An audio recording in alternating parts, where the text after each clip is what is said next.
ఆయన ఇచ్చిన ఆదేశాల మేరకు క్లీన్ పిఠాపురం గ్రీన్ పిఠాపురం అనే కాన్సెప్ట్ ముందుకు తీసుకెళ్తున్నాం. లక్కీగా ఈరోజు రాజ్యాంగ నిర్మాత బాబాసాహెబ్ అంబేద్కర్ గారి జన్మదినోత్సవం అవటం కూడా చాలా సంతోషకరం.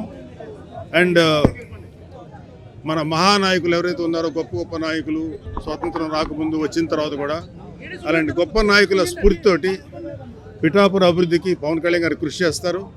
అలాగే మంచి వాతావరణం ఉండేలాగా, అంటే పొల్యూషన్ ఏమీ లేకుండా, అలాగే గ్రీనరీ డెవలప్ చేయడానికి ఇవన్నీ కాకుండా ఆయన చాలాసార్లు చెప్పారు పిఠాపురం ఎలా డెవలప్ చేయాలని.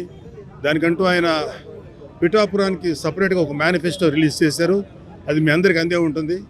దాన్ని యాజ్ ఇట్ ఈజ్గా వీలైనంత వరకు 99% 100% దాన్ని అమలు చేయడానికి ఆయన ప్రయత్నం చేస్తారు. ప్రయత్నం కూడా చేయరని చెప్పడం కరెక్ట్ కాదు, ఆయన చేసి తీరుతారు. Thank you very much. And జై జనసేన, జై భీమ్, జై జనసేన. అందరికీ నమస్కారం. ఈరోజు అంబేద్కర్ గారి 133వ జయంతి.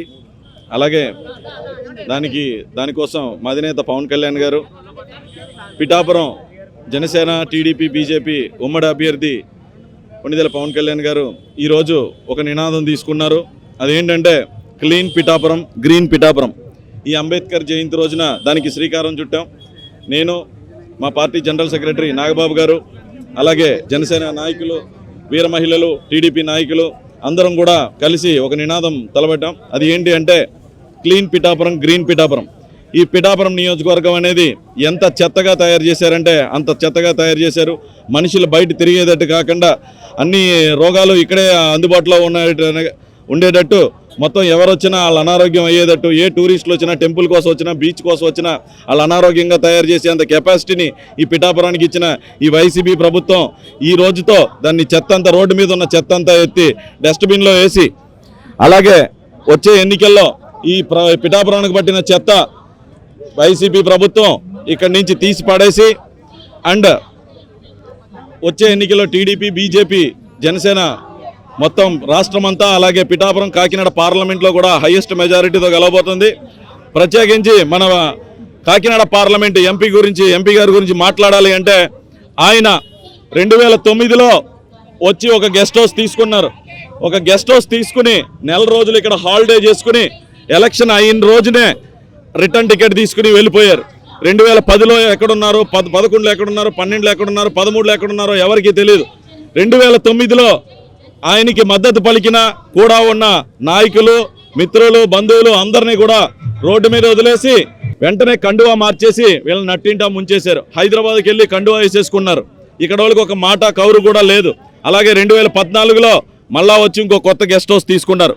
కొత్త గెస్ట్ హౌస్ తీసుకుని కొత్త వాళ్ళని అందరినీ జాయిన్ చేసుకున్నారు. అంటే కొత్తగా వచ్చిన వాళ్ళందరినీ పెట్టుకున్నారు. కూడా పెట్టుకుని ఆయన నమ్మి సరే ఈసారి పర్వాలేదు పాపం అని చెప్పి ఆయన కూడా నడిచారు.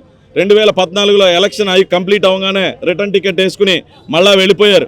వెళ్ళిపోయిన తర్వాత వాళ్ళ కూడా ఉన్న వాళ్ళ పరిస్థితి ఏంటి, వాళ్ళకి హెల్ప్ చేసిన వాళ్ళ పరిస్థితి ఏంటి, ఆ ఎలక్షన్లో కూడా నడిచిన వాళ్ళ పరిస్థితి ఏంటి అనేది కూడా ఎవరికీ తెలియదు. వాళ్ళకి కష్టాల్లో సుఖాల్లో ఏ రోజు కూడా లేడు. హైదరాబాద్ వెళ్ళంగానే కండువా మార్చేసి వాట్సాప్లో వాళ్ళకి ఫోటోలు పంపించాడు. మీరు వీలుంటే మారండి, లేకపోతే పర్లేదు నేను మారిపోయాను అని చెప్పి. 2015, 16, 17, 18 ఎక్కడున్నారో ఎవరికీ తెలియదు. 2019లో వచ్చి గెస్ట్ హౌస్ తీసుకున్నారు. గెస్ట్ హౌస్ తీసుకుని నెల రోజులు ఉన్నారు.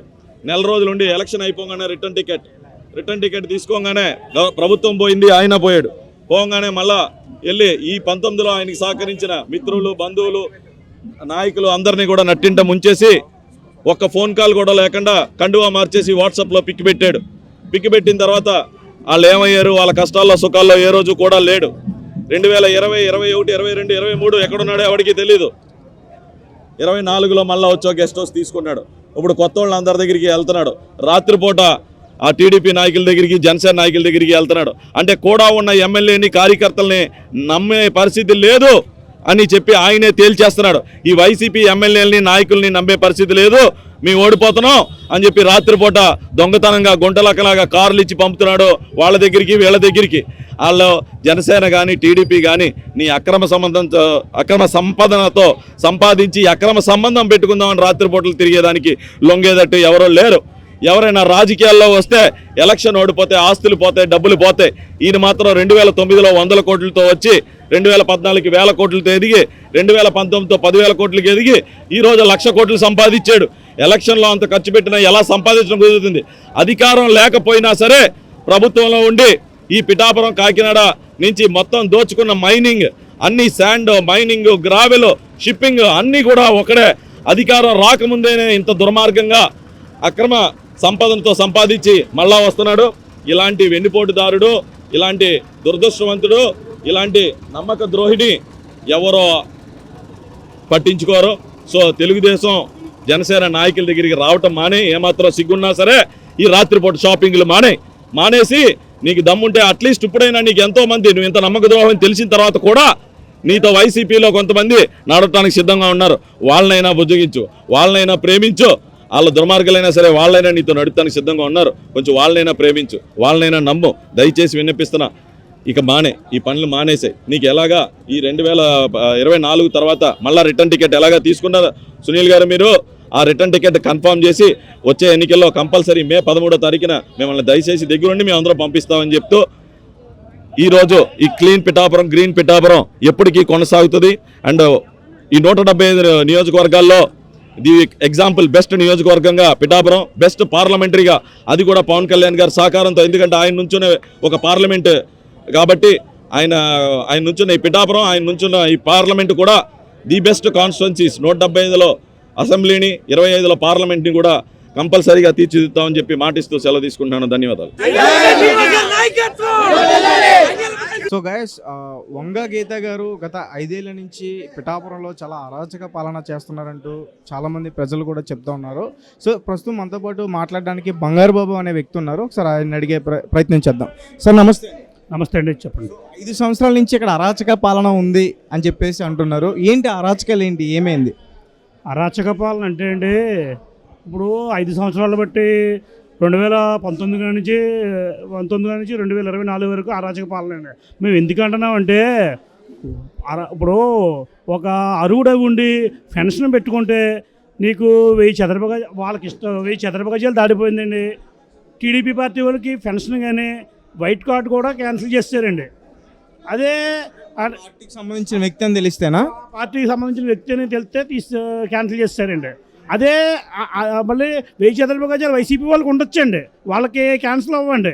ఓన్లీ ఆ వర్తింపు టీడీపీ వాళ్ళకి వర్తింటుంది. ఇక్కడ అరాచక పాలన అవ్వకపోతే ఏమవుతుందండి ఇది? అదే కాదండి, ఏది సంక్షేమ పథకాలు ఏది కూడా టీడీపీ కార్యకర్త అన్నవాడికి ఎవరికే ఈ 5 సంవత్సరాలు కూడా రాలేదండి. అడిగితే స్టేషన్లో కంప్లైంట్ ఇస్తాం, మీ మీద కంప్లైంట్ ఇస్తాం, ఆ విధంగా ఈ విధంగా టార్చర్ పెట్టడం. మరి దీన్ని అరాచక పాలన అన్నపోతే ఏమంటారు చెప్పండి? పిఠాపురంలో బీసీలందరూ కూడా వంగ గీత గారికి సపోర్ట్గా ఉన్నారు అని చెప్పేసి విన్నాం. అలాగే ఇక్కడ చూసుకుంటే ఇన్ఛార్జిని కూడా మిథున్ రెడ్డి సీనియర్స్ లీడర్స్ని పెట్టారు వైఎస్ఆర్సీపీ పార్టీ నుంచి. సో దాని గురించి ఏం చెప్తారు? ఏమండి, ఎవరిని ఎక్కడి నుంచి తీసుకొచ్చి పెట్టుకున్నా ఓటు మా చేతుల్లో ఉంది.